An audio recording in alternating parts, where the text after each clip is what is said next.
स्टेजवर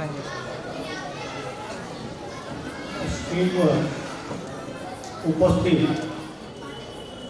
छायाताई यांचे mummy papa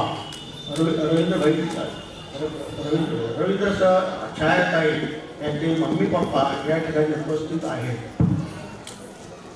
त्यांना नमन करत आपल्या सगळ्यांचं या ठिकाणी मी हार्दिक अभिनंदन करतो. आपण हे पालक या नात्याने या ठिकाणी उपस्थित आहात. एक सुंदर शाळा, एखाद्या सुंदर कुटुंबाशी जसा आपला संबंध जोडला जातो तसा आपलं भाग्य आपण सारे या शाळेशी संबंधित झाला. आपलं हार्दिक अभिनंदन आहे. बंधू भगिनींनो, मी एक काही मोठा वक्ता नाही, मोठा नेता नाही, मोठा पदाधिकारी नाही. मी आपल्यातला अगदी समोर बसणारा नेहमीचा एक पालक वर्गातला एक घटक आहे. आणि काल जेव्हा मला छायाताईंचा फोन आला की काका तुम्हाला आमच्या कार्यक्रमात प्रमुख अतिथी म्हणून यावं लागेल, म्हटलं ताई मी 4 वर्षापासून या कार्यक्रमाला येत आहे. कार्यक्रमाला सहसा मोठे अधिकारी, मोठे पदाधिकारी, मोठे नेत्यांना बोलवलं, आमंत्रित केलं जातं, त्यांचा आशीर्वाद घेतला जातो. पण मी एक लहानसा घटक म्हटलं, बघा म्हटलं कोणा मोठ्या व्यक्तींना बोलवा म्हटलं, माझ्यापेक्षा अजून कोणी असेल त्यांनाही बोलवा. तर नाही म्हणे काका, एक पालक या नात्याने या कार्यक्रमाला आपल्याला बोलवायचं आहे.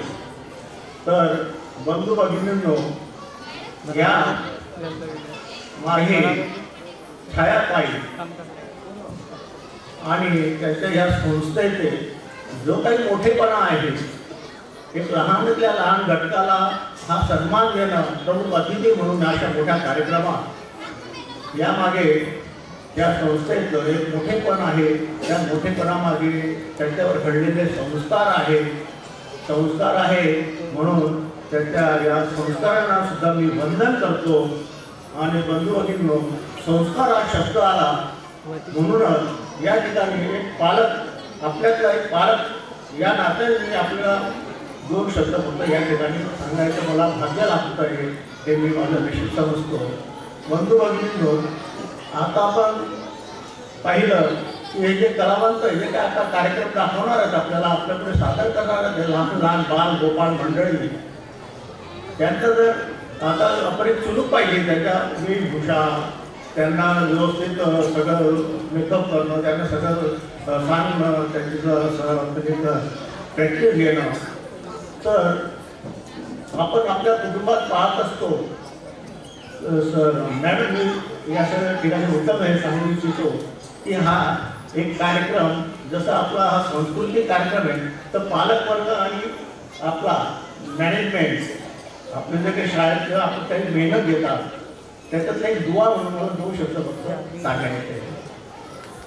बंधू भगिनींनो, घरी तुम्हाला 2 मुलांना, 1 किंवा 2 मुलांची व्यवस्था, स्कूलची तयारी, सकाळी उठल्यापासूनची सगळी तयारी करून शाळेत बस येईपर्यंत जे काही त्रास होतो, तो किती त्रास होतो हे तुम्हाला सगळ्यांना माहिती आहे. तुम्ही कंटाळून जात असाल. कंटाळतात की नाही भगिनींनो?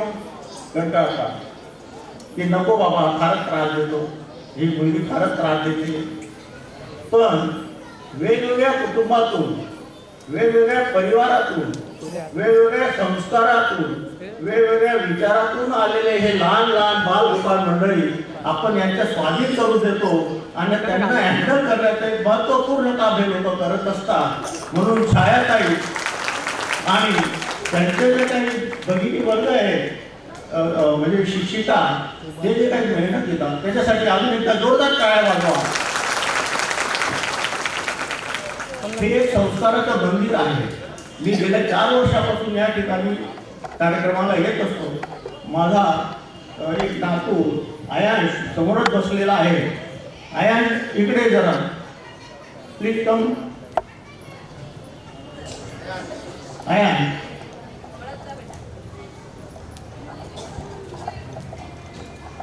इकडे उभा इकडे उभा राहा एक साईड इकडे इकडे तिकडे उभा राहा. नमस्कार कर सगळ्यांना. नमस्कार कर. तर हा जेव्हा 3 वर्षाचा पूर्ण झाला आणि याला ॲडमिशन घ्यायची होती नर्सरीमध्ये, मॅडमकडे गेलो. मॅडम म्हटलं हा बोलत नाही, काही बोलायचं नाही बरं का. 3 वर्षाचा होईपर्यंत हा मुलगा काही बोलायचा नाही.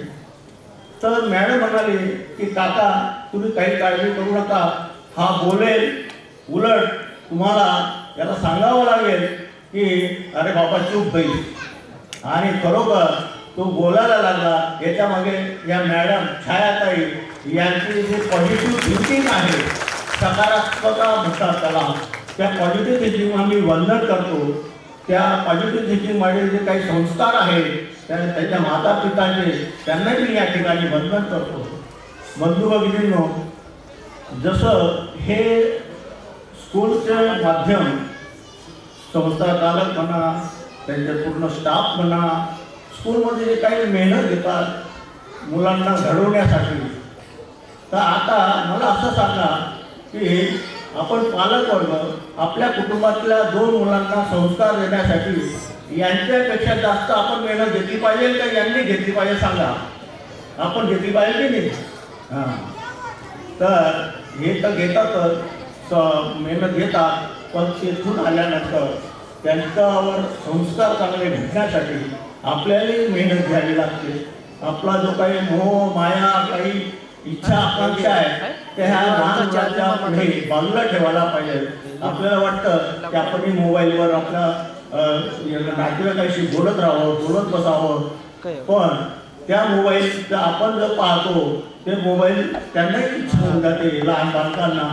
आणि आज बराचसा जो पालकवर्ग आहे तो म्हणतो की बाबा हे मोबाईलचं हे दगडं कुठून आलं आपल्या या संसारात, आपल्या ह्या जगात, असं काही वेळा मोठा यक्ष प्रश्न झालेला आहे पालकांच्या बाबतीत, या मुलांच्या बाबतीत आणि या मोबाईलच्या बाबतीत.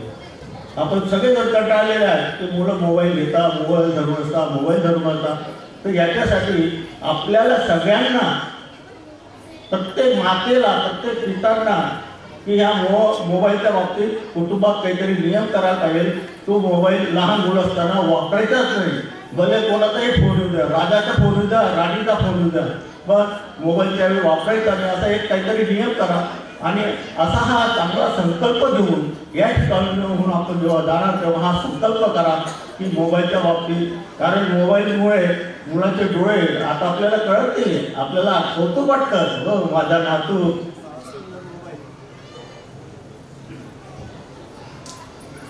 हॅलो किती सुंदर हँडल करतो, त्याला सगळं ॲप चालवता येतं, सगळं नॉलेज आहे त्याला, इतकं पटापट आपल्यालाही येत नाही.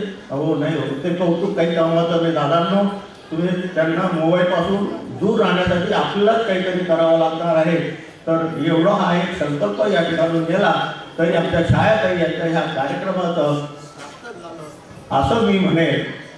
आणि मी आपल्या सगळ्यांच्या वतीने ह्या कार्यक्रमाला शुभेच्छा देतो. या कार्यक्रमामध्ये जे काही कार्यक्रम आता तुम्ही पण पाहत असाल, मी गेल्या 4 वर्षापासून पाहतोय. प्रत्येक कार्यक्रमामध्ये सर्व समावेशकता, सर्व व्यापकता असा हा कार्यक्रम असतो. ह्या कार्यक्रमामध्ये सुंदर संस्कारांचं दर्शन आपल्याला होत असतं. लहान बालकांना, आता ह्या मुलींच्या हातात तलवार होती. तलवार म्हणजे प्रत्येक भगिनीने झाशीची राणी व्हावी असा हा काळ आहे. ह्या काळामध्ये माता भगिनी जो एवढं डेअरिंग पाहिजे की त्यांना वेळ आली तर तलवारही धरता आली पाहिजे, वेळ आली तर आपल्या जो हातामध्ये पेन तर आहे, पेन्सिल आहे, पाटी आहे, सर्व आहे, पण वेळ आली तर तलवारही धरता आली पाहिजे. असं या संस्काराचं या इथे ठिकाणी कार्यक्रमाच्या माध्यमातून लहान बालकांवर संस्कार घडवले जातात. सुंदर असे कार्यक्रम सादर केले जातात. त्यांचं कौतुक करावं तेवढं थोडंच आहे.